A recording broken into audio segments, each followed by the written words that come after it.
Do you feel women should be submissive in committed relationships? Well, see, here's my thing about submissiveness. In the Bible, right, because that's where it comes from. People love in the Bible. In the Bible, it says you should be submissive to a God-fearing man.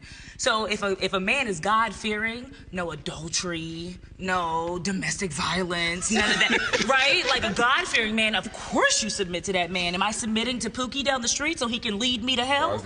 No.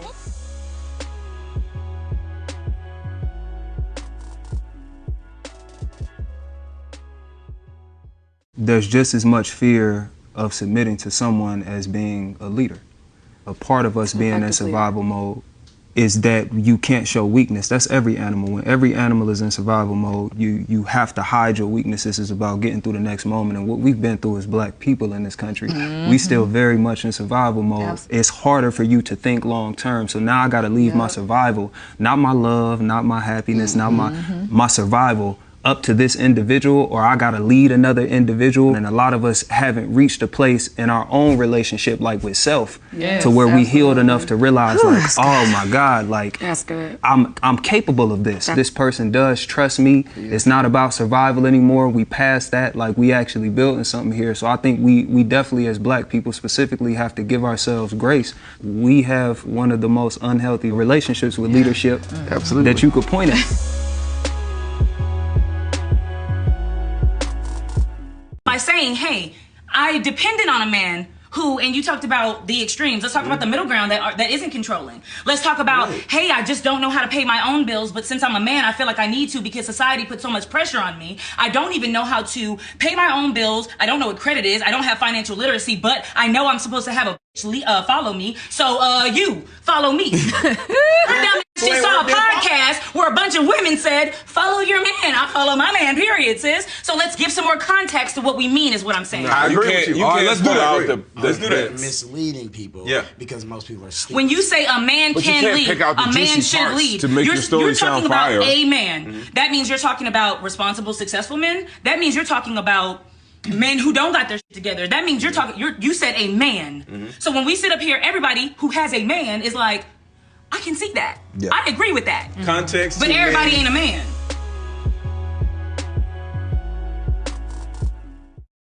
If a woman's submission is based on a man's leadership, then what is his ability to lead based on? Trip? His ability to submit. I think we've already established that tone in this conversation. I think in order to be an effective leader, you need to know when to move out the way. Oh, that's good. I like because, you know, and it's not to refute what anybody else is saying, but I don't think it's always the man who has the vision in a relationship, and I don't think it's always him that's supposed to. If, let's say, my lady is a lawyer, she pulling in 150 a year, the vision is clear. We're gonna need a few more years of what you got going on before we start talking about who I'm supposed to be and what I got going on. And if I need to lead by moving out of her way so she can accomplish some things to better us, then I need to be strong enough to do that.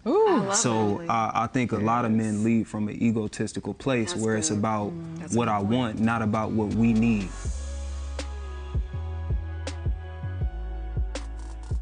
I feel like the rise of masculinity in women and black women is two parts. It's something that we have to work on, and it's something our men have to work on. Our men have to work on their level of masculinity to make us feel safe being soft, submissive women. I've seen very combative women, like women, and they get around men that are very healthy, masculine, and they they say hey, and they be like you right. You know what I mean? Okay. Let me shut up.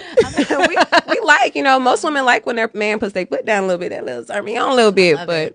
But yeah, so as far as the masculinity thing, like I said, I think that's two parts. But of course, as women, we do need to learn how to sometimes soften. Even though, this world has kind of made us very hard, to have to survive some of the things that we have survived. But yeah, we do have to soften up sometimes, and sometimes just like, what? Okay.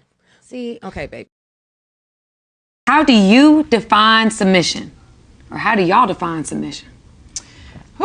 Submission is selflessness instead of selfishness. Submission is engagement, it's adaptability, it's responsiveness, it's emotional safety, security, expression. It's an art.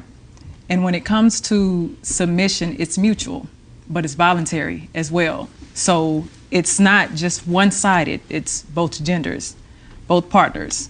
equal, okay? And I love submission because to me, it's in the form of an art. It's somebody who has to give someone the pieces of them that they won't give to someone else. Right. And I hate the fact that society has influenced people to believe that submission is subservience and slavery and control and manipulation when it's not. It's something that a person has to be willing to give. It's not forced. I'm the best. I make you good. And the minute I say that you're no longer good, you're no longer good. Because I could think that you're awesome on Monday because I'm in love with you for the next 5 minutes. And then on Tuesday when I hate you, you're terrible. The more you know. Bro, they can leave at any moment. Focus on you. Not perfect, you know, marriage is work. And that's marriage is work. I'm not here. Go ahead, sorry. I'm not gonna be here like, you know, everything is, bro. You have to work hard, you know, to stay married, you know, and stay together, you know what I'm saying? Black women, sisterhood, I'm talking to y'all today. I'm gonna talk to my lionesses in a little bit, but right now I'm gonna talk to the hyena sisterhood here.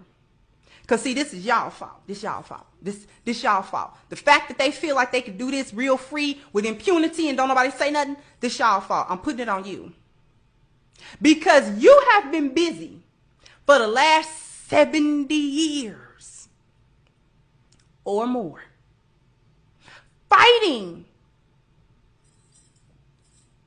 for independence from black men. You've been fighting for the right to move in this country with the mobility and the so-called respect of men. You've been fighting to be seen as the head honcho, the #1 matriarch. You're the one with all of the answers about the black. You're the authority on the black community. Don't nothing happen with the black community without your say-so.